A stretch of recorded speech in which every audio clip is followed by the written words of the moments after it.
ওই জাহান্নামী বান্দাটা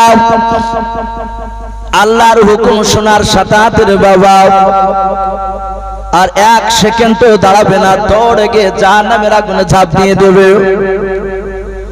আমার আল্লাহ আর একজনকে ডাক দিয়ে বলবে, ওরে বান্দা তুমি ও জাহান্নামে চলে যাও। দুই নাম্বার জাহান্নামী ব্যক্তি ভাবছে দৌড়ে আর যাবে না, সামনের দিকে এক পা ফেলবে জাহান্নামের দিকে বাবা, আর পেছন দিকে ঘুরে রাসূলুল্লাহ নাই, আমার আল্লাহর দিকে ভাবতে চেয়েছে, ভাববে মানুষটা দেখবে আর সামনের দিকে পা ফেলবে আর পেছন দিকে ঘুরে ঘুরে তাকাবে। এইভাবে অনেক কয়েকবার তাকানোর পর ভাবতে সেও জাহান্নামে ঝাঁপ দিয়ে দেবে। আমার আল্লাহ রহমতের যশোর ডুব দেওয়ার পর আল্লাহ ফেরেশতাকে বলবে, ওদের দুজনকে আবার তুলে নিয়ে এসো। ফেরেশতারা জাহান্নামী দুজনকে আবার ভাবছি তাদেরকে তুলে নিয়ে আসা হবে। আল্লাহর রাজ দরবারে দাঁড়িয়ে করার পর বলবে, ওগো প্রথম বান্দা আমি তোমাকে হুকুম দিলাম জাহান্নামে চলে যাও, আর এত জাহান্নামের আগুন এত তীব্র এত ভয়ঙ্কর, এই আগুন থেকে তোমার দিলে একটু ভয় হলো না, তুমি সোজা দৌড়ে গিয়ে তুমি আগুনে ঝাঁপ দিয়ে দিলে। ওই বান্দা আল্লাহর কাছে হাত দুখানা জোড় করে বলবেন, আল্লাহ জীবনে তোমার কথাগুলো দুনিয়াতে মানি না, যদি তোমার কথা অনুযায়ী যদি চলতাম, তোমার হাবিবের কথা অনুযায়ী যদি চলতাম, আজকে জাহান্নামে যেতে হতো না। ওগো আল্লাহ দুনিয়াতে নাফরমানি করেছি, বেঈমানি করেছি, তোমার শুধু বিরোধমূলক কাজ করে বেরিয়েছি।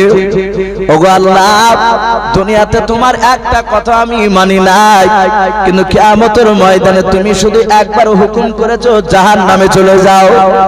ওগো আল্লাহ আমি কিয়ামতের ময়দানে কি তোমার একটা কথা আমি মানবো না,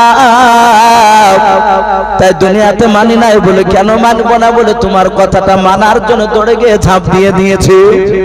আমার আল্লাহ মুচকি হাসি দিয়ে বলবেন, বান্দা তোর আজকে এতটুকু বিশ্বাস আমার পরে? বলে হ্যাঁ। বলে যা আমি আল্লাহ তোর জাহান্নামের আগুন হারাম করে দিয়ে জান্নাতে দিয়ে দিলাম। বলুন সুবহানাল্লাহ। ফেরেশতারা অবাক হয়ে তাকিয়ে থাকবেন। আল্লাহ বলবেন, দ্বিতীয় বান্দা তুমি দাঁড়াও। বলে আল্লাহ বলুন কি বলবেন? বলে বান্দা আমি তোমাকে হুকুম দিয়েছিলাম তার মতো জাহান্নামে চলে যাও। ওরে বান্দা তুমি জাহান্নামে গেলে না, গেলে কিন্তু তাড়াতাড়ি গেলে না, একবার সামনের দিকে পা ফেললে আর দ্বিতীয় দিকে পেছন দিকে ঘুরে তাকালে দ্বিতীয়বার, আবার পা ফেললে পেছন দিকে আমার দিকে ঘুরে ঘুরে তাকাছিলে, কারণটা কি বলো? তুমি কি ভয়ে যাচ্ছিলে না জাহান্নামের আগুনের ভয়ে? ওই বান্দা হাত জোড় করে বলবেন, আল্লাহ আমি জাহান্নামের আগুনের ভয়ে আমি পেছন দিকে আপনার দিকে তাকাছিলাম না। বলে কার কেন তুমি তাকাছিলে বলো? বলে আল্লাহ আমি তো তোমার কথা দুনিয়াতে মানি নাই, কিন্তু জালসা হতো মাওলানারা, হাফেজ সাহেবরা, কারি সাহেবরা, তাবলীগ জামাতের লোকেরাও তারা বলতো তুমি নাকি কারীম, তুমি দয়ালু, তুমি রহমান, তুমি কারীম। ওগো আল্লাহ আমি বারবার আপনার দিকে তাকাছিলাম একটাই কারণ, যদি আল্লাহ একবার যদি আপনি কারীম হয়ে যান আমার জন্য দয়া হয়ে যায়। ওগো আল্লাহ আপনার দয়ার কোনো শেষ নাই রে মওলা, তাই আমি বারবার তাকাছিলাম একবার যদি আমার আল্লাহ আমার উপর যদি একটু দয়া যদি করে নেয়। আমার আল্লাহ বলে এত তোমার বিশ্বাস আজকে? বলে হ্যাঁ। আমার আল্লাহ বলবেন, ওরে বান্দা যা আমি আল্লাহ তোর জন্য জান্নাত ফরজ করে দিলাম। বলুন সুবহানাল্লাহ। এই হচ্ছে আল্লাহ। কিন্তু ভাবছি কিয়ামতের ময়দানে আপনার উপর যে এটা হবে আমার উপর হবে আমরা তো বলতে পারবো না, কিন্তু রাসূলুল্লাহ বলেছে তারা এক দল, দুই দল, তিন দল, চার দল কিয়ামতের ময়দানে তারা সব জাহান্নামী ঘোষণা হয়ে যাবে। তারা বলবে ফেরেশতা একটু সময় দেন, আল্লাহ আমাদের দোয়া কবুল করবে কিনা, আমরা তো পাপী, কোন নবী রাসূল যদি আমাদের হয়ে যদি দোয়া চায় আল্লাহ মাফ করবে না? ফেরেশতারা বললেন তা মাফ করতে পারবে। প্রথম নাম্বার দল বাবা তারা সোজা বাপ আদম শফিউল্লাহ আলাইহিস সালামের কাছে যাবেন।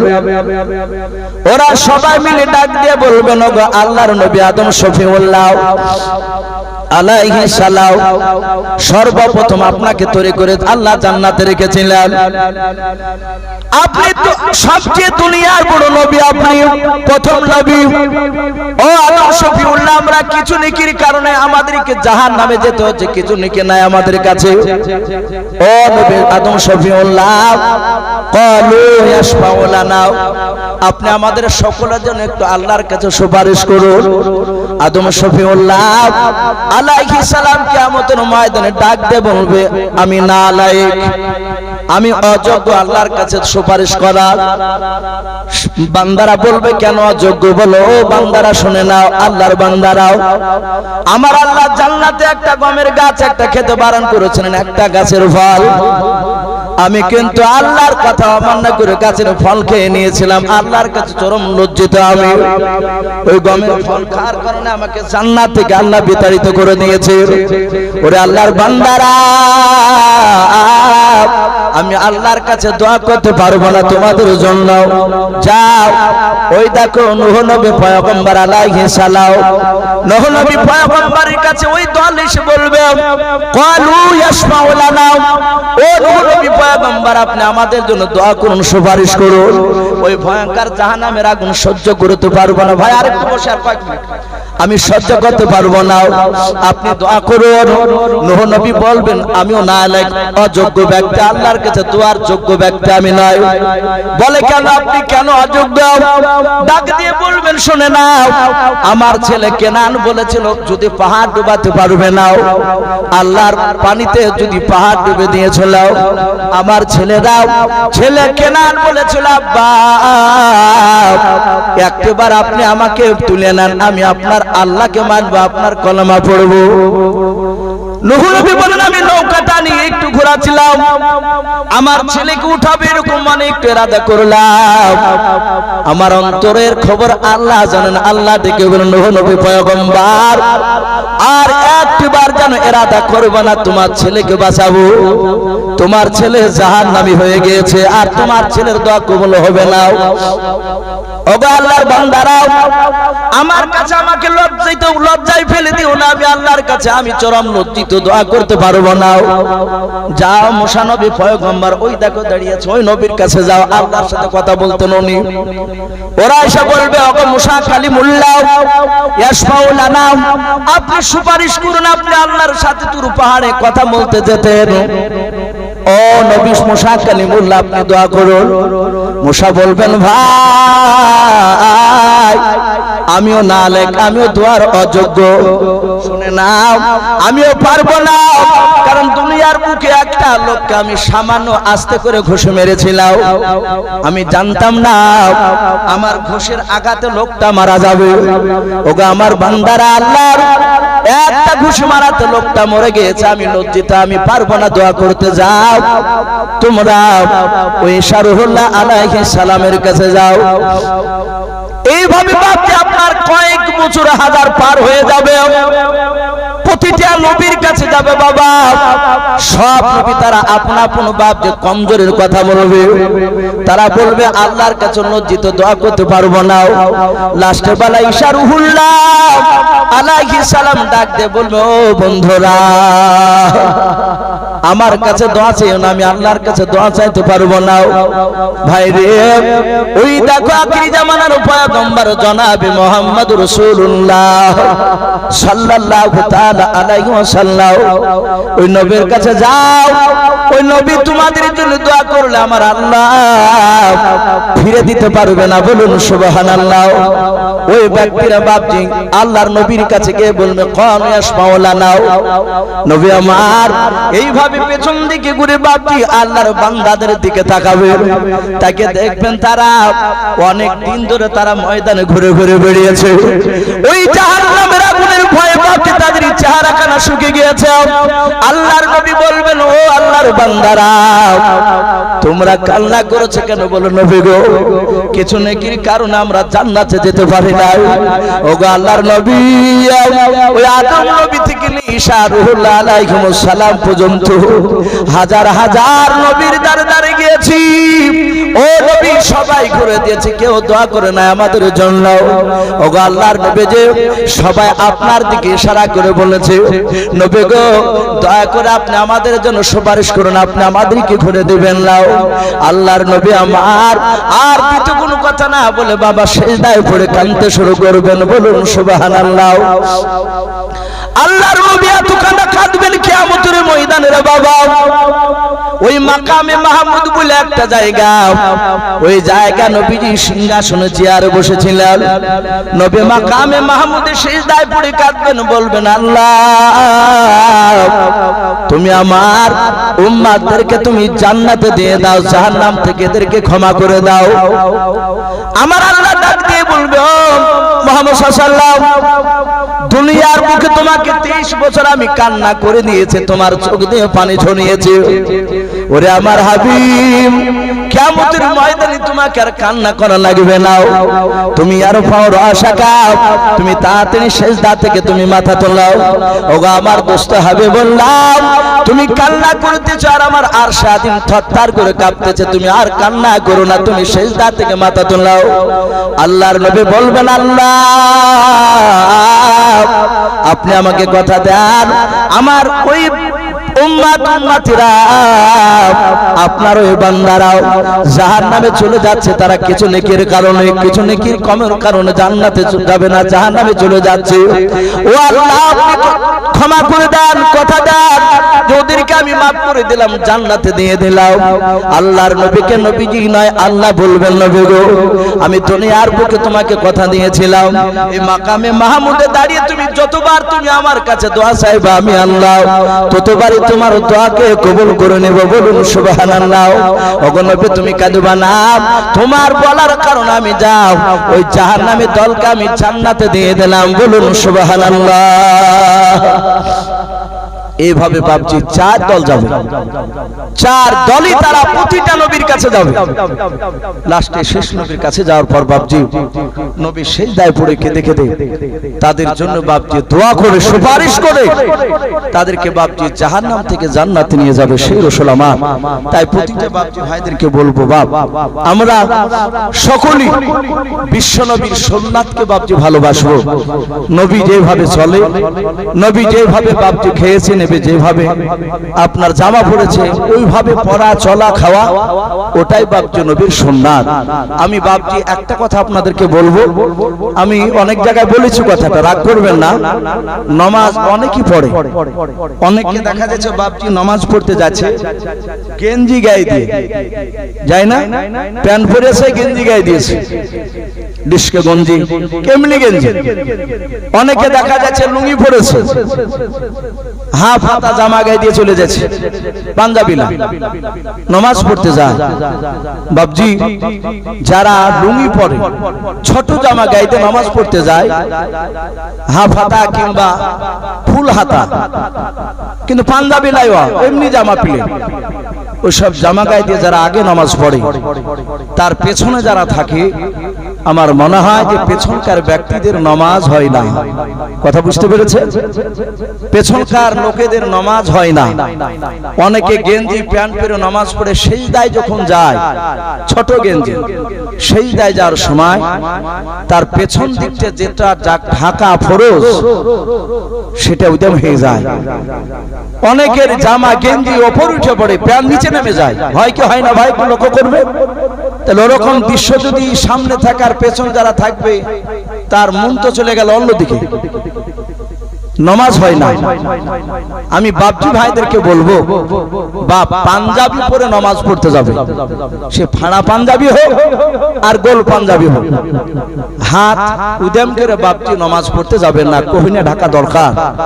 এবং পাঞ্জাবিতে যেন আপনার হাঁটু পর্যন্ত, এক কথায় পাছার নিচে যেন পাঞ্জাবিটা হয়, তাহলে আপনার ইজ্জতের হানি হবে না, মানুষ পেছনকার মানুষ বুঝতে পারবে না।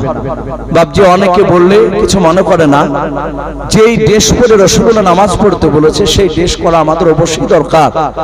যাত্রা মঞ্চে যদি বাপজি সে ভিখারি পাঠ লেয়, ফকিরি পাঠ, ও ফকিরি পাঠ নিয়ে হাজার হাজার লোক দেখবে যে যেমন খুশি তেমনি সাথে ফকিরি পাঠ সেজেছে। দেখা গেল সে ফকিরি পাঠ নিল না, ও হয়তো বুলেট মোটরসাইকেলে চেপে দামি চশমা দামি পোশাক পরিয়ে থাল নিয়ে ভিক্ষে চেয়ে বানাইছে। লোকে দিবে কথা বলো, লোকে বলবে যে একে ভিক্ষুক মানাছে না। দেখা যায় যে সে বড় লোকের ছেলে, ছিড়া পাঞ্জাবি, ছিড়া লুঙ্গি, ছিড়া টুপি, একটা টুকসা খেরাবার একটা বাসর, কালি ঝুলি মেখা লোকের কাছে ভিক্ষা চাইতে যায় ওই যাত্রা মঞ্চে কিংবা ওই অনুষ্ঠান যখন হয়, তখন মানুষ বলে হ্যাঁ সত্যিকারই ফকিরি সাইজেছে। তাহলে মুসল্লি যদি আপনি হন নামাজের অবস্থায় নামাজ পড়তে যান, তাহলে আল্লাহ রাসূল যেই পোশাককে নবীর সুন্নাত বলেছে, যেইভাবে নামাজ রাসূলুল্লাহ পড়তে বলেছে, সেই পোশাকে সেইভাবে নামাজ পড়া বাপ যে আমাদের দরকার। লজ্জা করবো না বাপ, একটু চেষ্টা করবো বাপ, আমরা সুন্নাত অনুযায়ী পোশাকগুলো পরে নামাজ পড়তে যাবো ইনশাআল্লাহ। আল্লাহ রাব্বুল আলামিন আমাদের সকলকে কোরআন এবং সুন্নাত মাফিক আমল করার তৌফিক দান করুন, আল্লাহুম্মা আমিন। ভাই ভুল বুঝবেন না, অনেকে হয়তো ভাবছে যে তাহলে কি গেঞ্জি পড়লে কি নামাজ হবে না? নামাজ আপনার হবে, কিন্তু বাপজি নেকি থেকে বঞ্চিত হয়ে যাবে, নেকি থেকে বঞ্চিত হবে। তাই বলবো বাপজি সেদিকে একটু তাকাবে।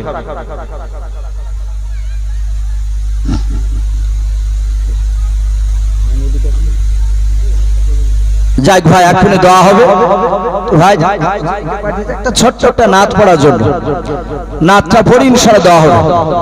তোমার মতো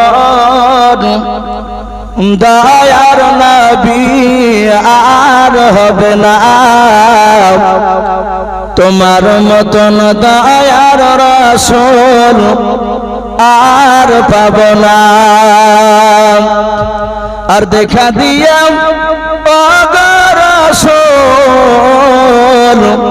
চলে যেও না, তোমার মতন দয়ার নবী আর পাব না, তোমার মতন দয়ার রাসূল আর হবে না।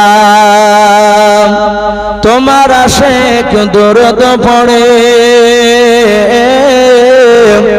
তোমার আশিক দরদ পড়ে, রওজা শরীফ সামনে করি, আর রওজা শরীফ জিয়ারতে গুনাহ থাকে না। তোমার মতন দয়ার নবী আর হবে না, তোমার মতন দয়ার রাসূল আর পাব না। হরিণেরই বাচ্চারা গায়,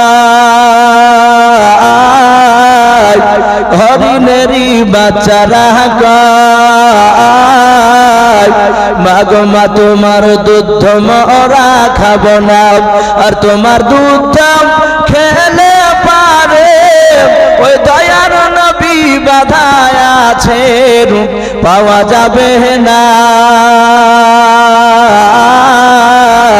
তোমার মতন দয়ার রাসূল আর হবে না, তোমার মতন দয়ার নবী আর পাব না। বাপজি আমরা সকলেই যে যা অবস্থা আছে আমরা একবার দুরূদ ইব্রাহিমকে পড়ে পড়ুন। আল্লাহুম্মা সাল্লি আলা মুহাম্মাদি ওয়া আলি মুহাম্মাদ কামা সাল্লাইতা আলা ইব্রাহিম ওয়া আলা আলি ইব্রাহিম ইন্নাকা হামিদুম মাজিদ। আল্লাহুম্মা বারিক আলা মুহাম্মাদি ওয়া আলি মুহাম্মাদ কামা বারাকতা আলা ইব্রাহিম ওয়া আলা আলি ইব্রাহিম ইন্নাকা হামিদুম মাজিদ। সাল্লাল্লাহু তাআলা আলাইহি ওয়াসাল্লাম। যাক আলহামদুলিল্লাহ, অনেক মা বোনেরা খতম, যাক এমনি নিয়াত করে বলে দেন যে হ্যাঁ বক্সে দোয়া করে দেন, ইনশাআল্লাহ হয়ে যাবে, নাম বলা দরকার না। আমাদের মা বোনেরা অনেক খতম করেছে, তার সাথে হাতে বাপজি ভাইরা অনেকে হাত তুলছে, হয়তো উনিও পড়তে পারে, হয়তো ওনার স্ত্রী হয়তো পড়তে পারে, কিংবা বাড়ি থেকে বোমারাও পড়তে পারে। তো যাই হোক, আলহামদুলিল্লাহ এই বাপজি ভাই মা বোনেরা এই মদনপুর, এটা মদনপুর নতুন পাড়া, এই নতুন পাড়া হাফেজ ফজল আলী সাহেবের মহল্লার তরফ থেকে বাপজি যে জালসা আয়োজন করা হয়েছে, অনেক মা বোন বাপজি ভাইরা কোরআনুল কারীম খতম করেছে। আমরা ইনশাআল্লাহ এক্ষুনি দোয়া করব, তার আগে বাপজি সকলে একবার তওবা করে নিন, একেবারে সহজ তওবা। আস্তাগফিরুল্লাহ রাব্বি মিন কুল্লি যামবি ওয়া আতুবু ইলাইহি লা হাওলা ওয়ালা কুওয়াতা ইল্লা বিল্লাহি আলিয়্যিল আযীম। যে অবস্থা আছে বাপজি সকলেই আমিন আমিন করব, হাত উঠায় আল্লাহুম্মা আমিন। আলহামদুলিল্লাহি রাব্বিল আলামিন ওয়াল আকিবাতু লিল মুত্তাকিন ওয়াসসালাতু ওয়াসসালামু আলা রাসূলিল আমিন والصلاة والسلام على سيد المرسلين ربنا ظلمنا أنفسنا وإن لم تغفر لنا وترحمنا لنكونن من الخاسرين আয় আল্লাহ, রাত্রি প্রায় 11:30টা পার হতে চলল রে মওলা। ওগো রব্বুল আলামিন, মাগরিবের পর থেকে নে মওলা বেশ কয়েকজন উলামায়ে কেরাম কথা আলোচনা করেছে রে মওলা, তোমার নবীর কথা আলোচনা করেছে। ওগো রব্বুল আলামিন, আমি তোমার গুনাহগার বান্দা, আল্লাহ টোটা ফাটে জবানে